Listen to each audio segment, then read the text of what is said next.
clínico, más allá de los diagnósticos, intervenciones transdiagnósticas basadas en evidencia. Mi nombre es Caterina Alfonso, Sandra Caterina Alfonso, soy coordinadora de educación continua para la Facultad de Ciencias del Comportamiento y les damos la bienvenida a nuestra Universidad de La Sabana. Espero que hayan muchos estudiantes o en este caso graduados, y si no eres parte de nuestra universidad, bienvenidísimo a este espacio académico. Vamos a tener este espacio de 1 hora donde iniciaremos con el conversatorio a cargo del profesor Julián Moreno.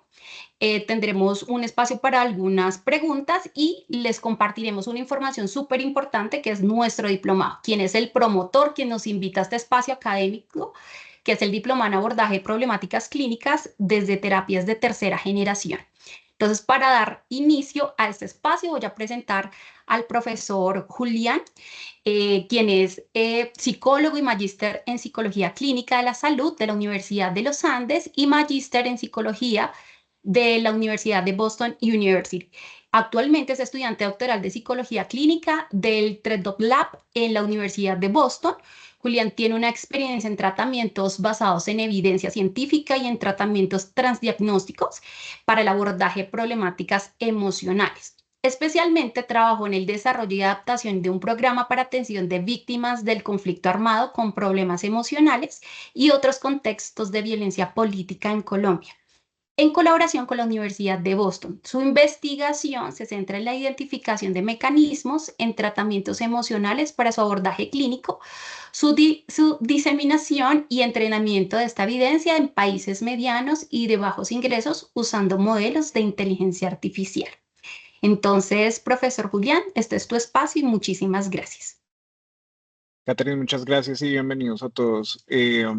Siempre es un placer estar en este tipo de espacios y bueno, claramente hay mucho de qué hablar, tenemos muy poco tiempo y quise crear una presentación que simplemente nos ayudara un poco más pues a hablar de esto que es finalmente, qué son los diagnósticos y cómo ir un poco más allá, ¿ok? Em, Bienvenidos a todos. Como les decía, me encanta estar en este espacio, pero me gusta aún más casi que volver a casa y estar en la sabana. Un poco la sabana fue ese primer, o uno de esos impulsos muy importantes también en mi carrera como profesor.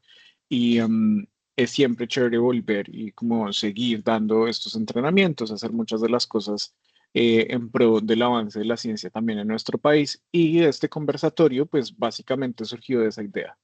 Eh, mm, como saben, como les estaba contando Catherine, pues la idea es una invitación del diplomado de terapias de tercera generación, pero incluso hay un antecesor a la larga que es justamente los diagnósticos, cómo los entendemos, de dónde parten, cuáles son esas características tan necesarias, ¿no? Y parte de lo que quiero que hoy conversemos un poquito más allá, y pues es un conversatorio, entonces me encantaría que pudiéramos conversar un poco más de la cuenta, es justamente em, que entendemos como diagnósticos, pero quiero dejarles algunas preguntas que nos van a plantar un poco de esa semilla. ¿Listo? Entonces hablemos un poco de esos fundamentos y cambios del paradigma de los diagnósticos. Y está bien si desean participar, abrir su micrófono, solo levanten la mano. Si quieren usar el chat, háganlo, bienvenidísimos. Em, y esta es la primera cosa que quería justamente charlar con ustedes el día de hoy, y es qué significa adoptar un enfoque transdiagnóstico en la práctica clínica y cómo se diferencia de los tratamientos tradicionales centrados en diagnósticos específicos. Es una pregunta muy amplia. Entonces, me gustaría que la leyeran una vez más, la chequearan y quien se quiera aventurar justamente a qué significa adoptar un enfoque transdiagnóstico. Aquí estamos partiendo de la base que todos lo sabemos que es. Em, Bienvenidísimo y empecemos esta conversación.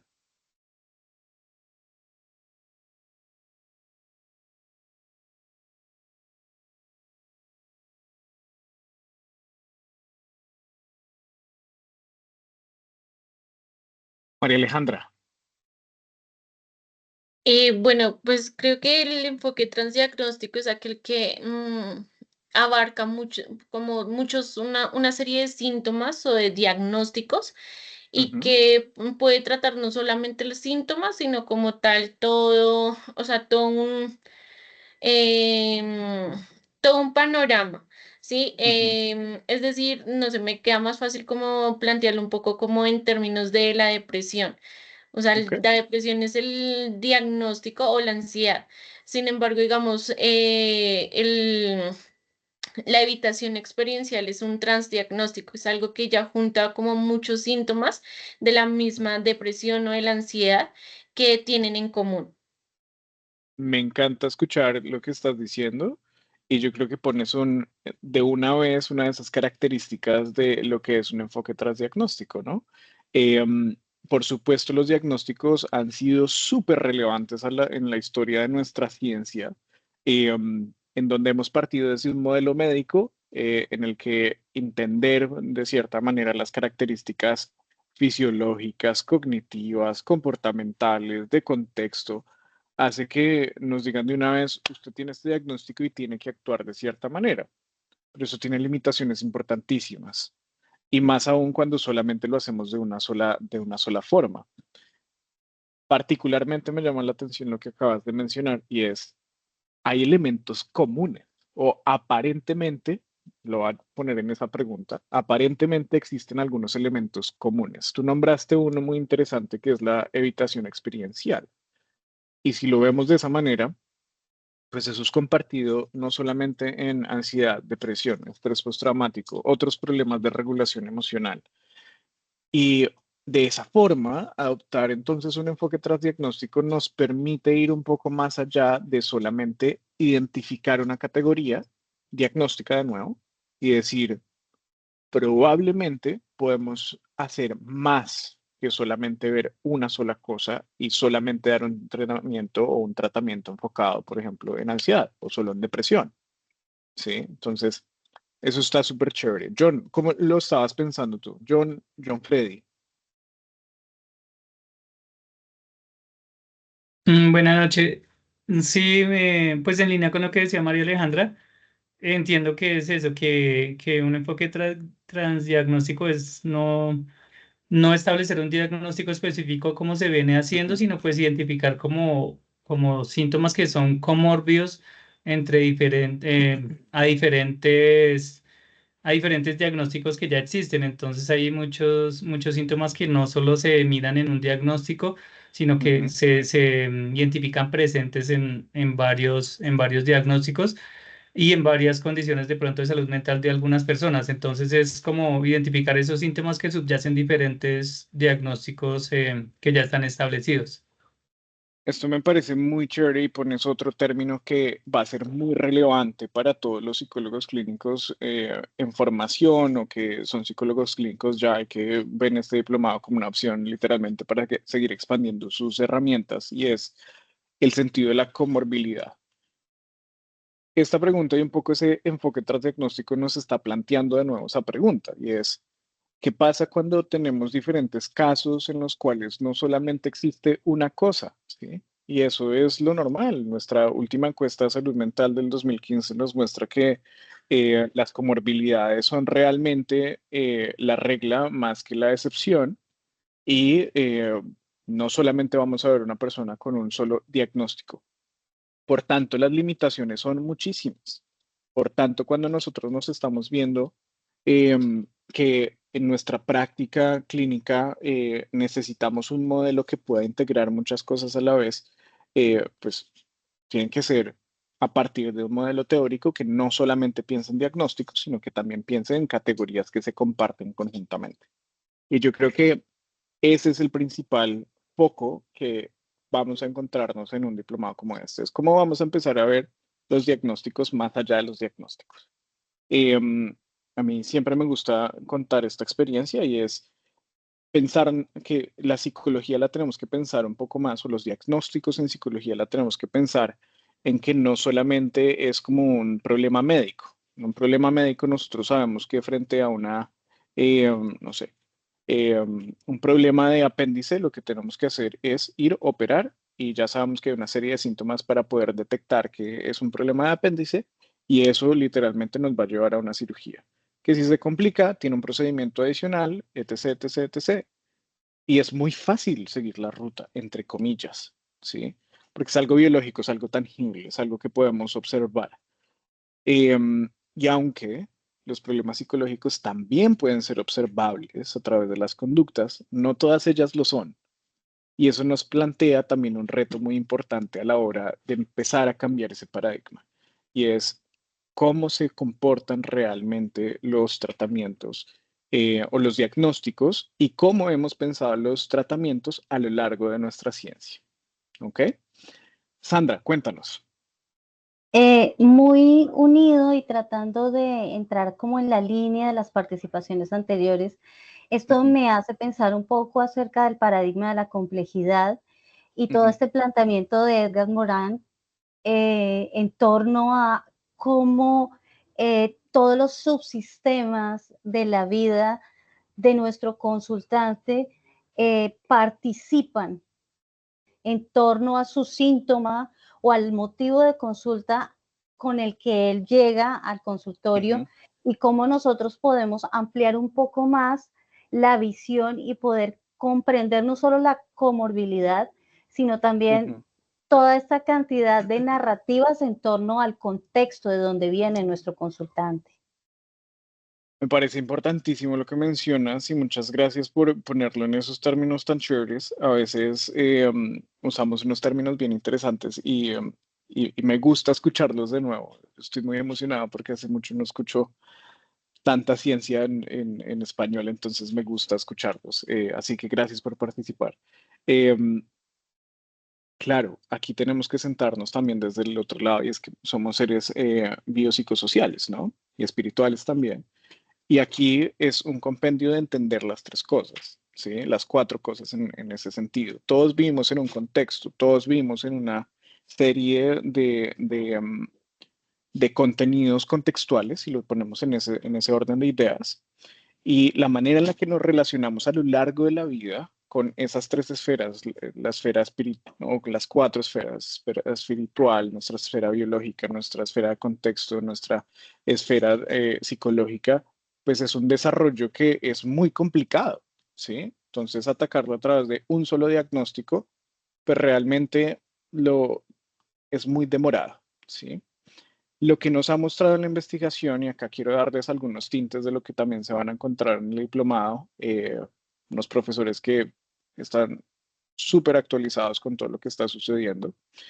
Lo que nos ha mostrado literalmente en la investigación es que en la medida en la cual nosotros no vemos o vemos los diagnósticos desde una sola mirada, nos estamos quedando muy cortos para resolver los problemas de nuestros consultantes, ¿sí? Cuando nosotros solamente vemos la mirada de esta persona tiene ansiedad o esta persona tiene depresión, pues si lo vemos solamente desde el lado biológico o si solamente lo vemos desde el lado cognitivo o si solamente lo vemos desde el lado conductual, pues a la larga nos estamos perdiendo una riqueza de lo que ha sido la vida de esta persona, ¿sí? Por ende, nuestros sistemas diagnósticos son cortos, no son suficientes. Este artículo es muy chévere, este es del 2024, muy reciente, de un investigador muy interesante que es Norton y su equipo. Y básicamente lo que nos está un poco contando este artículo, un poquito más, es cómo los tratamientos basados en componentes transdiagnósticos nos ayudan a ser mucho más efectivos a la hora de atacar eh, aquellos diagnósticos o aquellas problemáticas por las cuales están consultando nuestros pacientes. Hemos tenido muchas olas o pocas realmente por nuestra ciencia, una primera ola, segunda y tercera generación, pero cuando nos estamos centrando solo en diagnósticos, de nuevo nos quedamos muy cortos. Cuando vemos el compendio de características que es una persona, es mucho más sencillo generar un plan de tratamiento que nos permita establecer rápidamente qué es lo que está sucediendo, rápidamente un plan de acción, rápidamente un plan de evaluación y a la larga pues que nuestro trabajo se vea muchísimo mejor. Entonces, ¿qué significa adoptar un enfoque transdiagnóstico en la práctica clínica? Pues implica adherirse nuevamente a una serie de componentes científicos mucho más fortalecidos. y que estén mucho más alineados a lo que es realmente nuestra ciencia psicológica. ¿Listo? Me encanta que se están uniendo un montón de personas y que probablemente la conversación puede dar para mucho. Entonces recuerden, por favor, y bienvenidos todos los que se están conectando en este momento. Está el chat en el cual pueden participar también con estas preguntas, también pueden levantar la mano y contarnos un poco más y bueno, nos alegra tenerlos en este momento y en esta poca hora para hablar bueno, un poco más de los diagnósticos y qué va más allá de ellos. ¿Listo? Vámonos un poquito más por esta segunda pregunta. Entonces, vámonos por la evidencia científica. Ahorita estaba terminando esa anterior pregunta con ¿qué significa adoptar un enfoque transdiagnóstico? Pues significa realmente anclarnos y unirnos un poquito más a esta ciencia psicológica, ¿sí? Centrarnos un poquito en estar a la vanguardia de qué está diciendo la ciencia, por qué funcionan los tratamientos, pero esto también tiene unos retos importantes. Entonces, evidencia científica y un poco esta pregunta guía es, bueno, ¿cuáles son los principales hallazgos de la investigación que respaldan la efectividad de las intervenciones transdiagnósticas en comparación con los tratamientos específicos para cada trastorno? Otra vez, una pregunta muy amplia, pero me gustaría escucharlos, me gustaría saber qué saben, qué han consumido en ciencia últimamente. Pueden ser tan específicos como, oiga, yo me he dado cuenta que en depresión lo último que ha salido es esto, en ansiedad ha salido esto, que esto ha sido más efectivo aquí y allá y me gustaría conocerlo más o he tenido oportunidades de entrenarme. Recuerden que el chat está abierto, pueden levantar la mano y les doy la palabra. Entonces, abramos esa pregunta.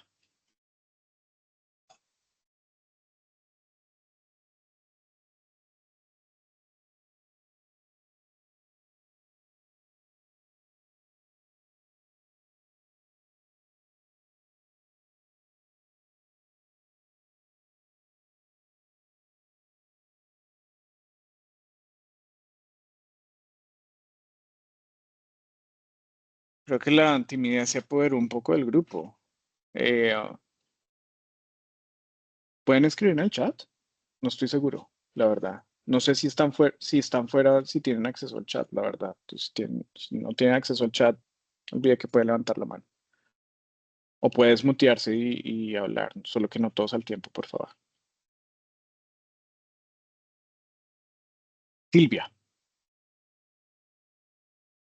Pues bueno, no hablaría de un estudio específico, pero sí algo que he notado dentro de la práctica y obviamente desde ese tipo de terapias de la tercera ola ha sido como el gran impacto que ha tenido la terapia dialéctico-comportamental, principalmente en Ujú, diagnósticos como TLP, como ujú, trastorno afectivo bipolar ujú, y cómo ha llegado a tener un impacto muchísimo más efectivo frente a ujú, esas dificultades o esa alta vulnerabilidad emocional que presentan este tipo de consultantes.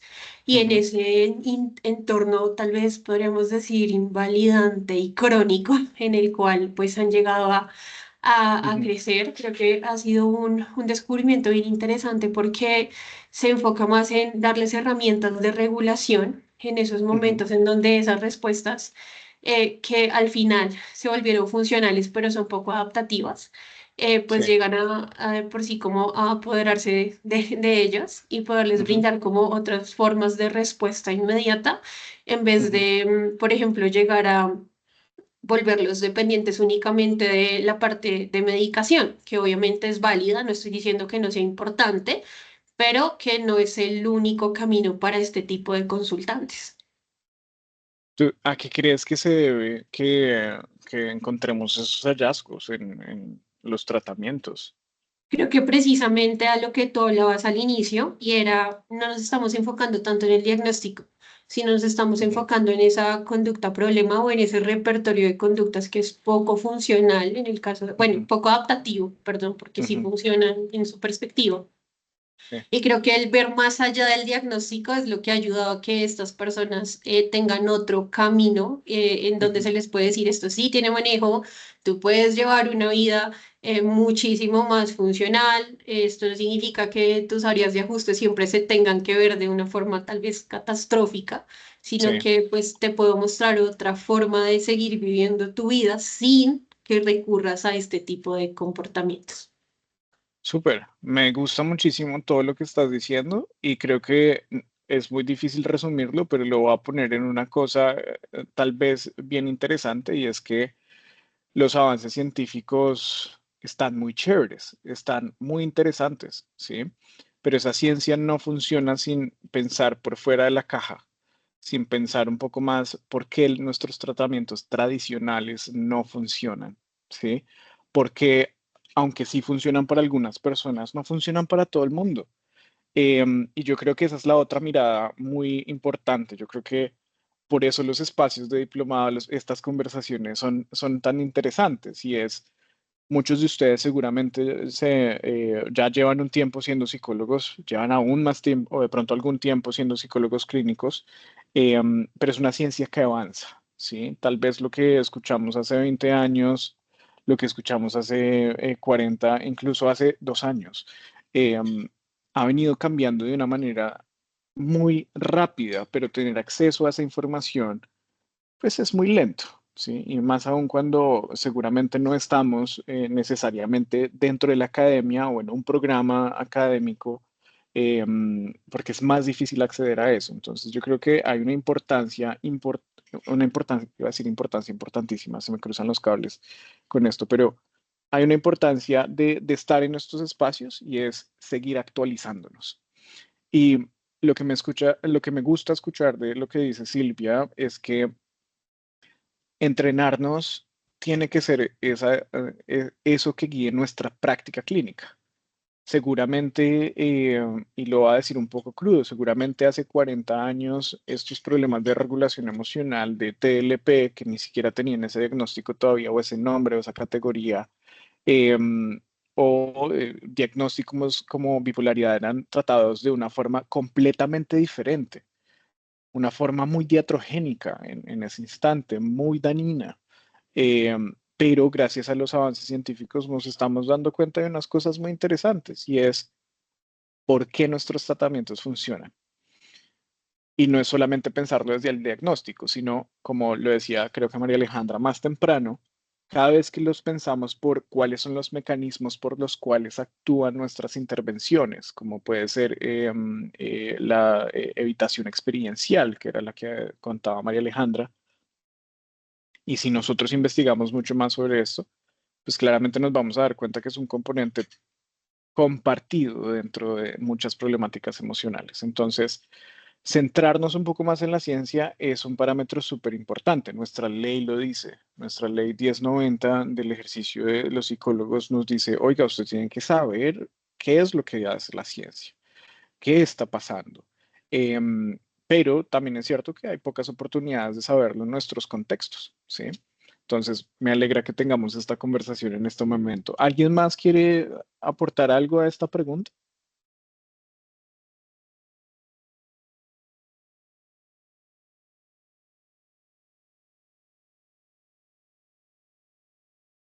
Ok. Voy a contar un poquito sobre, a ver, yo dejé algunas imágenes por aquí. No estoy seguro si alguien sí iba a hablar y yo no lo interrumpí. Alexander, de casualidad. Creo que vi una sombra fugaz. Ok. Em, Les dejé este, que es un artículo que escribí el año pasado en conjunto con mi laboratorio, muy interesante, que es de una de las intervenciones transdiagnósticas que ustedes verán dentro del diplomado, que es el protocolo unificado. Les hablaremos más del protocolo unificado en el diplomado, pero es una intervención que lleva en desarrollo más de 30 años. En este momento estamos escribiendo la tercera edición del protocolo unificado, y es un reto súper chévere. Pero es importante, o lo traje a colación, porque en su desarrollo, básicamente lo que nos estamos pensando es, no es cómo coger todas las herramientas que están ahí disponibles de todas las terapias, sino saber científicamente por qué algunas herramientas funcionan más que otras para ciertos problemas. Parte de lo que estaba sucediendo en ese momento, y hay un componente muy importante o precursor importante para el protocolo unificado, es que justamente David Barlow en ese instante estaba pensándose un poco estaba desarrollando muchos tratamientos específicos para ciertos diagnósticos. Entonces era común ver como el tratamiento de exposición para pánico, el tratamiento para ansiedad social, el tratamiento para la depresión, y estamos hablando de cosas como activación conductual, que siguen siendo funcionales. Todo eso tiene efectividad, hay muchos estudios que lo respaldan y es muy interesante, pero el punto bien interesante para el desarrollo finalmente del protocolo unificado fue uno en particular y es evidenciar en todos los estudios que las personas que recibían tratamientos específicos para ansiedad, por ejemplo, también disminuían significativamente muchos síntomas asociados a otras comorbilidades que tenían. Y eso nos dio a entender una cosa y es, aparentemente hay algo que explica, en ese momento se llamaba un algo porque no era, el lenguaje no era tan claro, todavía no estaba desarrollado a ese nivel, y es, hay algo que explique que ellos mejoren. Y si un tratamiento que solamente está enfocado para una cosa está haciendo cambios en tanto, significa que los diagnósticos se comportan de maneras similares. Y por ende podemos desarrollar un protocolo no necesariamente universal, pero un protocolo o una intervención que funcione de manera conjunta para diferentes problemas emocionales. Así se desarrolló el protocolo unificado. Aquí está el artículo del año pasado, como les contaba, ese es el link en donde pueden encontrarlo. Si no estoy mal, es de libre acceso, entonces vayan, le dan una leída, si necesitan traducirlo, háganle. Escríbanme un correo, yo se los paso. Pero lo interesante finalmente de este artículo es una cosa muy chévere y es cómo lo vamos adoptando a lo largo del mundo.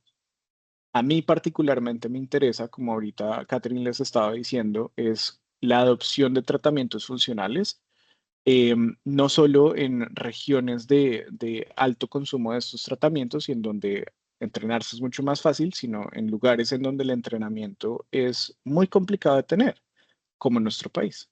¿Sí? Y en este artículo lo que se encontrarán es primero cómo los estudios empezaron a desarrollar en países de primer mundo y luego empezaron a desarrollarse en países en vía de desarrollo, especialmente en problemáticas tan fuertes, que eso nos va a llevar a nuestra siguiente pregunta en un momento. Pero particularmente mi recomendación, cada vez que tengan la oportunidad de leer artículos científicos, es chequéense esos que tienen ese pequeño título del estadio de la ciencia, en qué va la ciencia.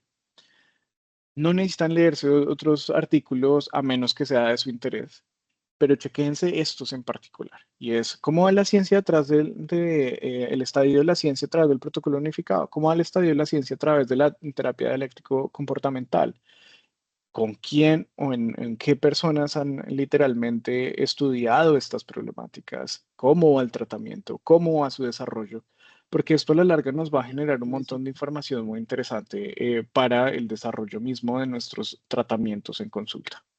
Entonces, bien recomendado esto. No se olvide, por favor, de la evidencia científica. Siempre va a ser muy importante, siempre va a ser necesaria para desarrollar mejores tratamientos. ¿Listo? Es decir, consuma ciencia, por favor. Muy bien. Vámonos a nuestra tercera pregunta por un momento. Y tiene que ver justamente con la aplicación en la clínica de esa ciencia. Entonces, aquí me gustaría escucharles a ustedes y es cómo han aplicado o cómo podrían aplicar con lo que hemos hablado hasta el momento, intervenciones diagnósticas en contextos clínicos diversos. Por ejemplo, pacientes con alta comorbilidad o en servicios comunitarios con recursos limitados. ¿Qué se les ocurre? ¿Qué han hecho ustedes? ¿Cómo han traducido no solamente el lenguaje esa ciencia que les han enseñado y lo voy a poner en estos términos? ¿Qué mañas se han dado para hacer mejor su trabajo? Alexander. Gracias por la oportunidad. Un saludo muy especial a todos los colegas y los participantes. Una de las principales estrategias que yo he usado es despatologizar el problema psicológico. Hay una fuerte campaña y es un problema que daría para otra reunión, y es que todavía en los pregrados de las diferentes universidades, pues no para decir nombres, pero todavía se nos habla de enfermedad mental Sí. y de unos conceptos que hace 30, 40 años ya están en desuso, precisamente por todas estas investigaciones. Todavía está el paradigma de la serotonina y de los cambios en muchos neurotransmisores, que si bien se pueden dar, porque pues hay que respetar un componente fisiológico, no son la principal causa. Entonces, una de las intervenciones que yo trato de aplicar mediante la psicoeducación es precisamente eso, despatologizar el problema psicológico, en lo posible minimizar el uso del rótulo, porque pues decir el paciente depresivo, el paciente ansioso es un complejo, como todos lo sabemos. Y cuando el paciente o la persona que pide el apoyo psicológico o el acompañamiento comprende que no es problema propiamente biológico que lo tenga ya en su cerebrito, sino que implica muchísimas variables, también hay un cambio de actitud, porque Claro. pues la angustia, el miedo y muchas veces frustración y otras emociones y pensamientos están directamente relacionados con la idea de que estoy enfermo, que soy un enfermo mental. Total. Alexander, muchas gracias por compartirnos cómo lo haces en la práctica y yo creo que eso que estás diciendo particularmente de despatologizar es súper necesario y es súper importante. Yo también lo hago muchísimo en mi consulta. Y particularmente hay algo que me llama muchísimo la atención y es que las personas piensan que este es un componente muy básico. Para mí realmente es el componente más importante y es mostrarle a las personas finalmente qué es lo que está pasando y explicarles un poco más, darle chance de preguntar, darles literalmente el espacio de tener también esos mitos y leyendas de que es un diagnóstico. Claramente cuando nosotros escuchamos un diagnóstico biológico, pues uno de los más severos, lo que pensamos, cáncer. Claramente nuestra cabeza viene de una vez a algo muy devastador, que lo es, pero al mismo tiempo es como, espérese, pero tenemos que saber un poquito más, como qué está pasando y dar ese espacio a nuestros pacientes para desmitificar todas las ideas que vienen detrás es muy importante. Así que me alegra mucho escuchar que ese sea uno de los componentes principales que está guiando esa práctica. Entonces, muy bien. Sandra, tienes la mano levantada, entonces dale, cuéntanos, ¿tú cómo lo has aplicado? ¿Qué ideas te ocurren? Cuéntanos un poco. Te agradezco mucho y muy a la línea de lo que plantea Alexander. También entiendo perfectamente que el mapa no es el territorio y que definitivamente las representaciones sociales depende del momento histórico y cultural donde se presenten, determinan una cantidad de circunstancias en torno a la aparición de ciertos síntomas. Y que de alguna manera la práctica que he tenido en algunas poblaciones que han sido vulneradas o vulnerables, me ha permitido entender que alguna aparición de determinados síntomas corresponde a mecanismos adaptativos, históricos y culturales de esa circunstancia individual, que si bien es cierto, hay que nombrarla para comprenderla, no significa, como muy bien lo dijo Alexander, que el consultante es el diagnóstico. El consultante porta una característica o una suma, un compendio de patrones conductuales, que es lo que nosotros podemos estar observando, pero que eso implica una historia y una narrativa previa que en algún momento apareció para convertirse en una solución intentada o en un proceso adaptativo en torno a lo que él estaba viviendo. Perfecto, me gusta escucharlo porque estás volviendo un poco a ese componente biopsicosocial del que hablamos más atrás. y es entender que el contexto es algo que cambia, que también muta, que el tiempo hace parte finalmente de nuestras experiencias como personas. Cuando lo vemos de esa manera es mucho más fácil entender, ¿sí? Es mucho más fácil darnos cuenta que seguramente, y esto siguen investigaciones, una pregunta abierta y es cuáles son los efectos, por ejemplo, de la tecnología en nuestros cerebros, que va más allá de los diagnósticos, puede tener un diagnóstico biológico en un futuro seguramente, pero puede ser como, ok, ¿qué efectos está generando tener un contexto virtual ahora? ¿Sí? Claro, tenemos algunas incidencias y alguna investigación mucho más clara con los efectos emocionales por la pandemia. Sin embargo, entender también el desarrollo cerebral a través de la tecnología va a ser muy importante. Entonces, fíjense cómo esta ciencia, cómo pensarlos a través del rótulo y cómo no pensarlos a través del rótulo se complejiza. Y por eso estar un poco a la vanguardia de qué está sucediendo va a ser súper importante. Entonces, por eso me alegra que estén acá. Alexander, dale. Gracias, total acuerdo con la colega. Pienso que hay un punto importante que es la información. Ujú, Estamos ante la posibilidad de la inmediatez ujú, en las redes sociales, pero se encuentra muchísima ujú, información errónea ujú, y las personas tienden a creer eso. Yo siempre utilizo, por ejemplo, la película Intensamente. ujú, Una película que es maravillosa, unos gráficos, una producción increíble, pero si somos objetivos y somos realmente científicos, aplicamos el método científico y las evidencias, encontramos que hay muchísima desinformación.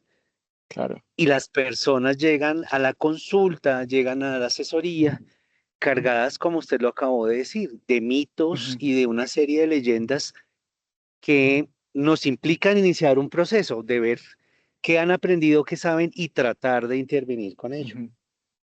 Y eso va un poco más atrás del diagnóstico, que es lo que más, que es lo que más me gusta y que es el tema justamente de nuestro conversatorio. Es como, pucha, no podemos quedarnos solamente con el diagnóstico, necesitamos saber qué saben, ¿no? Qué han leído, qué han escuchado, qué libros han leído, qué información han tenido o qué información no han tenido, lo cual está muy chévere.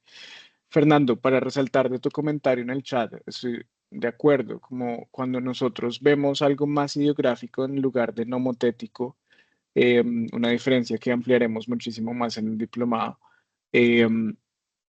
Nos pasa una cosa muy interesante y es que nuestro paciente confía mucho más en nosotros, particularmente porque le estamos dando el espacio de comprender, de que nosotros realmente estamos interesados en comprender qué está sucediendo más allá de ese rótulo. Así que totalmente de acuerdo contigo. John.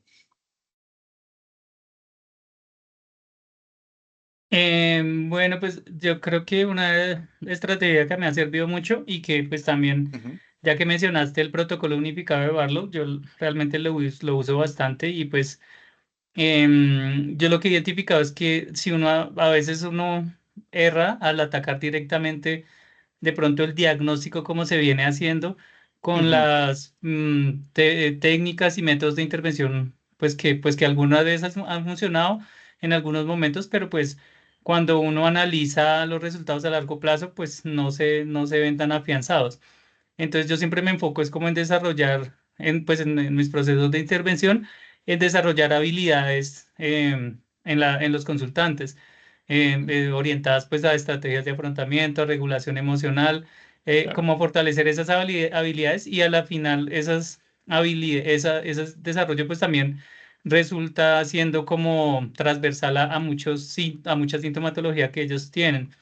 Entonces, Ujú, eso y junto con el método de análisis funcional, que realmente sirve demasiado como para identificar como todas las conductas problema e identificar los métodos más eficaces de intervención orientada no solo a resultados, sino a proceso, total. a los procesos de cómo se da ese cambio en el consultante.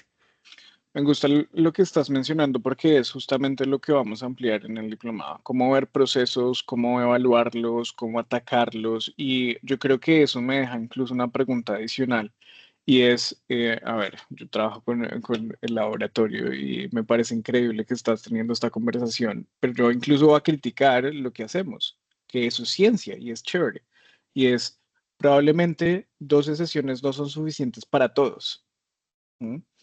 Eso es importante conocerlo, pero necesitamos saber por qué, cómo ampliarlo, de qué manera y cómo seguir identificando dentro de esa misma evaluación del paciente y lo que es el paciente, el por qué tengo que ampliar las técnicas, ¿sí? Y cuáles son las técnicas más efectivas. Estoy seguro que cualquier protocolo, puede ser ACT, puede ser DBT, puede ser el mismo protocolo unificado, puede ser terapia, breve estrategia, la que sea, en muchos componentes se va a quedar corto si nosotros solo nos adherimos únicamente en hacer una sesión de regulación emocional.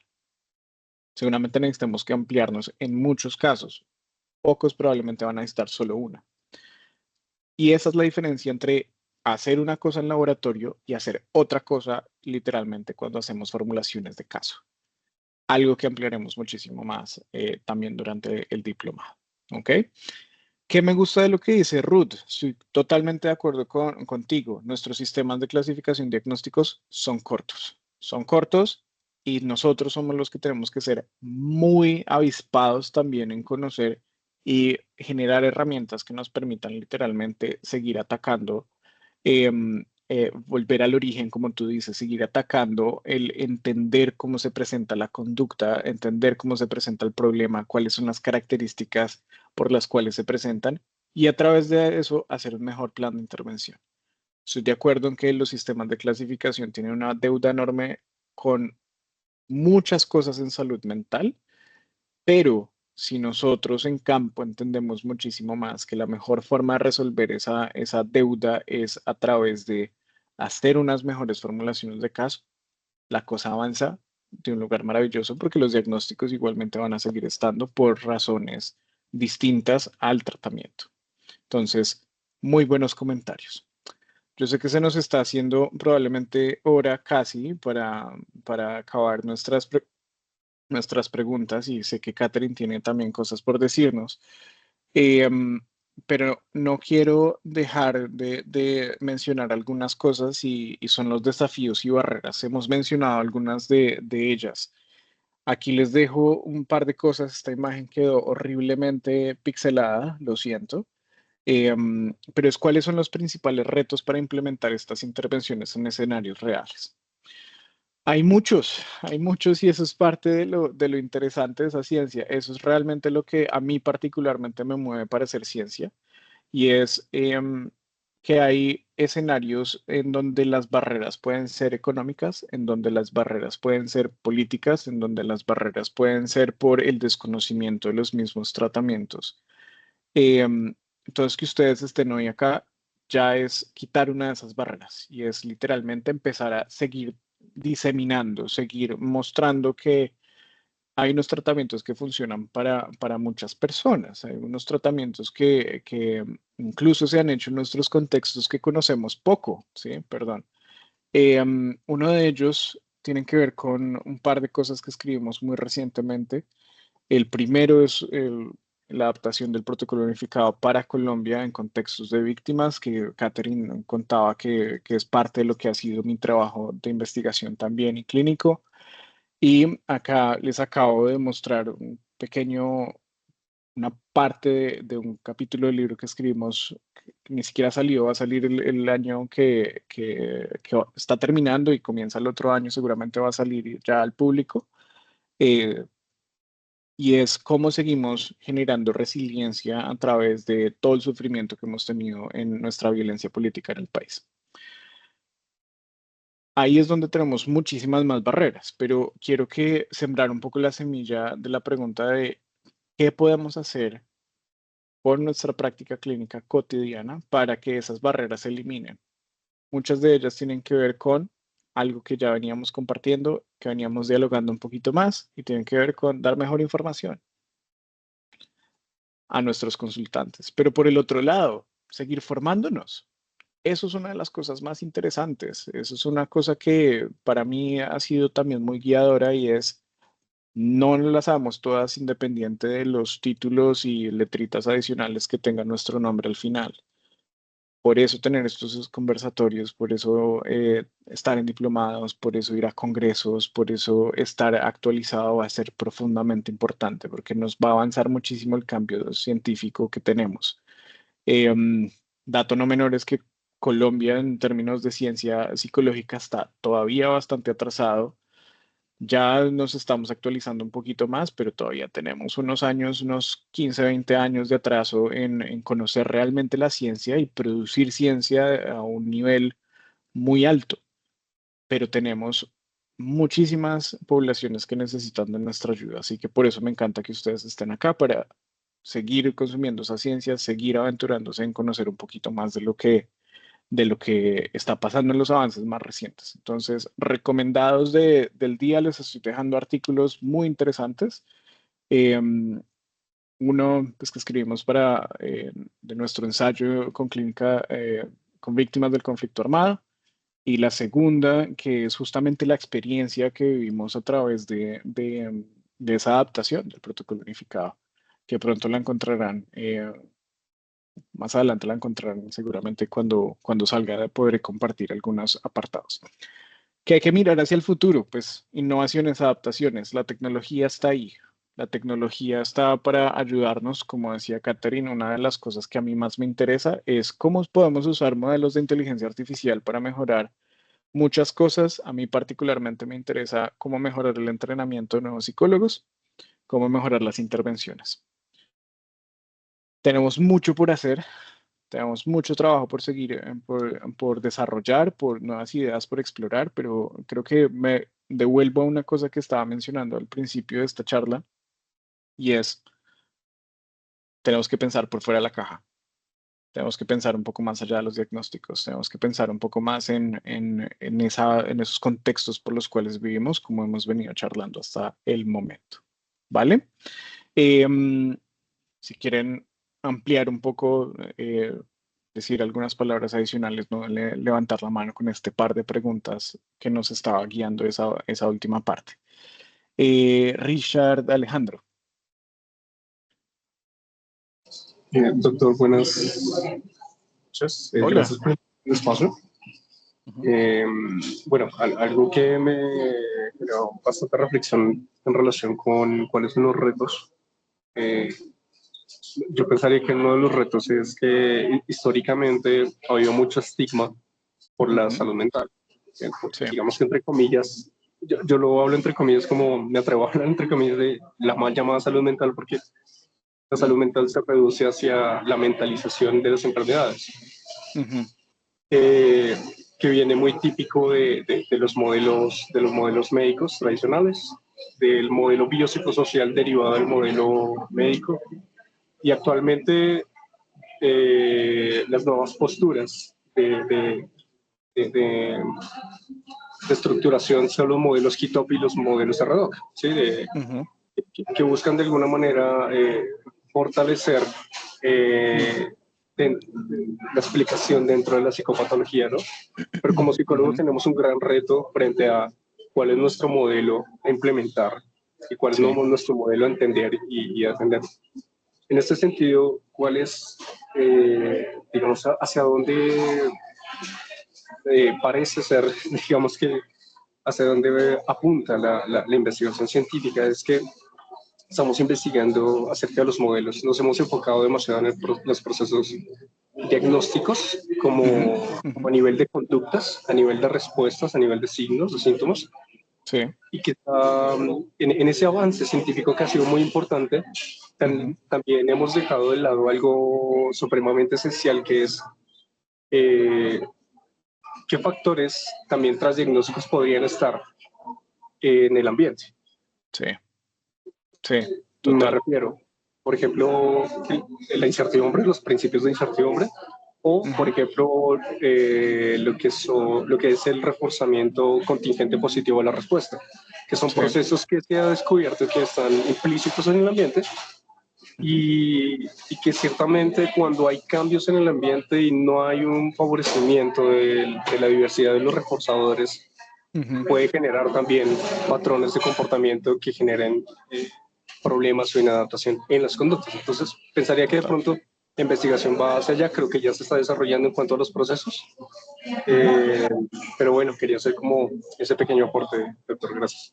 Es un gran aporte y muchas gracias por mencionarlo. Estoy de acuerdo que el HiTOP y el RDoC son estrategias que han intentado solucionar, ambas con limitaciones, ambas con unas ventajas interesantísimas. Y me gusta escuchar que estamos consumiendo ese tipo de información. Yo le prestaría un poco más de atención también a investigaciones que tengan que ver con clases latentes y con redes de análisis múltiple. Básicamente, ¿de qué va eso? Es entender cómo ciertas características en general de las personas compartidas entre ellas parecen predecir mejorías más rápidas en el tratamiento. Si nosotros podamos identificar esas características de una manera más precisa, ya estamos hablando de otro concepto que es, se llama en inglés Precision Medicine, y es literalmente poder identificar que bajo ciertos patrones, bajo ciertas reglas estructurales, incluso bajo ciertos contextos, una intervención puede generar un efecto muy rápido, pero bajo otras, con características tal vez un poquito distantes en comparación con otras personas y en comparación y en promedios en poblaciones, seguramente esa persona va a necesitar otra cosa. Si nosotros logramos identificar esas características, va a ser mucho más fácil. Eso, para no decirlo menos, lo ha logrado hacer estrategias de redes sociales. Una de las más interesantes y simples es TikTok. Como 15 minutos nos engancha muy rápido. Y como esos patrones conductuales se han alterado tanto que la gente simplemente scrollea todo el tiempo su pantalla y ve videos uno tras del otro. Y esos literalmente son patrones que son alimentados por justamente esas características que estabas mencionando. Muy bien. Catherine, me puedes matar. Sé que me demoré muchísimo más hablando de esto, pero esto es muy emocionante y es parte de lo que van a encontrar también con el resto de profesores del diplomado. Así que muchas gracias por estar, muchas gracias por venir, muchas gracias por participar. Y espero que un poco este conversatorio también les esté abriendo un poco esa chispa de seguir sabiendo un poco más, seguir dándole al lado de investigación, si es estudiante, a seguir formándose, seguir pensando en grande, seguir teniendo ideas interesantes para más adelante. Si usted ya lleva un rato haciendo esto, seguir sabiendo que lo que usted está haciendo lo está haciendo bien o seguir conociendo nuevas estrategias, que ese es el propósito justamente del diplomado. Entonces, Catherine, te dejo justamente con el diplomado. Bueno, muchas gracias, profe. De verdad que muy interesante y bueno, también que todos nuestros asistentes también pues estén animados y bueno, este es un espacio súper corto, pero pues es para hacerles la invitación y es que pues claramente va a estar nuestro profesor Julián en este espacio de nuestro diplomado, pero también tenemos otros profesores y bueno, quiero contarles un poquito sobre el programa. No sé si comparto o de pronto espérame para poderles. Ay, muchas gracias. Bueno, entonces aprenderemos muchas cosas a través de las terapias de tercera generación y voy a darles los componentes administrativos y de lo importante que es para que ustedes que asistieron estuvieran estos casi 50 minutos atentos a este conversatorio y es un programa. Es un diplomado de 80 horas. Tendremos horarios miércoles, jueves y viernes y los días sábados. Tendremos una modalidad de 80 horas y una inversión de 2.500.000. Es importante que ustedes sepan que vamos a iniciar el día 24 de septiembre. Estamos a unas semanas muy cerquita, pero queremos ofrecerles también un beneficio económico para ustedes que participaron en este espacio y es el 10% de descuento para que aprovechen esta última cohorte del año, puedan aprender, aprovechar. Vamos a hacer lo posible cerrar en noviembre con esta intensidad para que puedan cerrar este año con nuevos conocimientos y nuevas metas académicas. Entonces, voy a dejarles un enlace en el chat. Es un enlace donde ustedes pueden dejar su información, si quieren recibir información personalizada, cuál es el proceso de inscripción, de matrícula, y que adicional, pues si quieren aprovechar el descuento, también tenemos opciones de financiamiento que les puede permitir aprovechar lo que tenemos en la universidad. También si quieren conocer grosso modo todo lo que es el contenido, nuestros profesores, nuestros grandes expertos que van a estar en este diplomado y detalles más específicos, pues pueden dejarme sus datos sin problema para que puedan comunicarse o yo me comunico con ustedes y a un clic estamos de la atención. Si alguien quiere conocer algo en este espacio, aprovechar con respecto al diplomado, estoy súper abierta a cualquier información y bueno, si no cerraríamos este espacio para poderlo generar.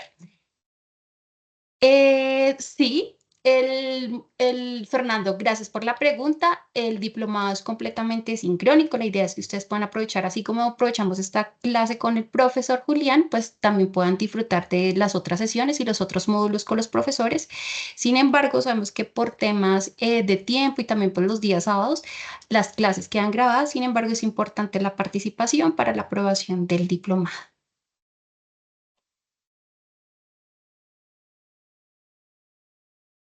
Muy bien, perfecto. Creo que yo solamente quiero resaltar algunas cosas del diplomado y es que se van a encontrar muchas cosas muy interesantes. Ahí pasé muy rápido varias cosas, pero van a encontrar mil cosas. Van a encontrar cosas que pueden parecer muy sencillas, pero vamos de nuevo a hablar de formulación clínica, vamos a hablar un poco más del protocolo unificado, de eso me encargo yo en un ratico de nuestro tiempo en el diplomado. Van a hablar un poco más de los fundamentos del análisis conductual aplicado, sus diferencias, cómo vienen. Van a hablar del lenguaje y psicopatología un poco más. Van a hablar de psicoterapia analítico-funcional. Van a conocer un poco más de ACT. Y yo creo que este es un modelo muy interesante para seguir desarrollando algunas habilidades. E igualmente van a refrescar muchas cosas con la activación conductual. Terapia de pareja, no falta, muchas personas necesitan terapia de pareja y creo que la terapia integrativa tiene muchísima evidencia y nos da algunos fundamentos muy importantes para seguir desarrollando habilidades con esos consultantes que vemos que vienen en pareja. Y eso es todo. Tiene todo este diplomado, así que no duden en hacer sus preguntas, no duden en contactar a Katherine, que tiene toda la información al día. Y por supuesto, déjenos saber si necesitan alguna cosa. Katherine está a su disposición, ¿vale? Muchas gracias por estar. Muchas Por venir. gracias, muchas gracias. Disfruten. Cristina, claro que sí. Déjame tus datos y hablamos personalmente y vemos tu situación y bueno, lo conversamos con muchísimo gusto. Muchas gracias a todos por este espacio. Gracias, profe Julián, un placer, de verdad, este espacio y bueno, los esperamos en el diplomado. Súper bienvenidos siempre a estos espacios académicos y que pasen una excelente, feliz noche. Buenas noches.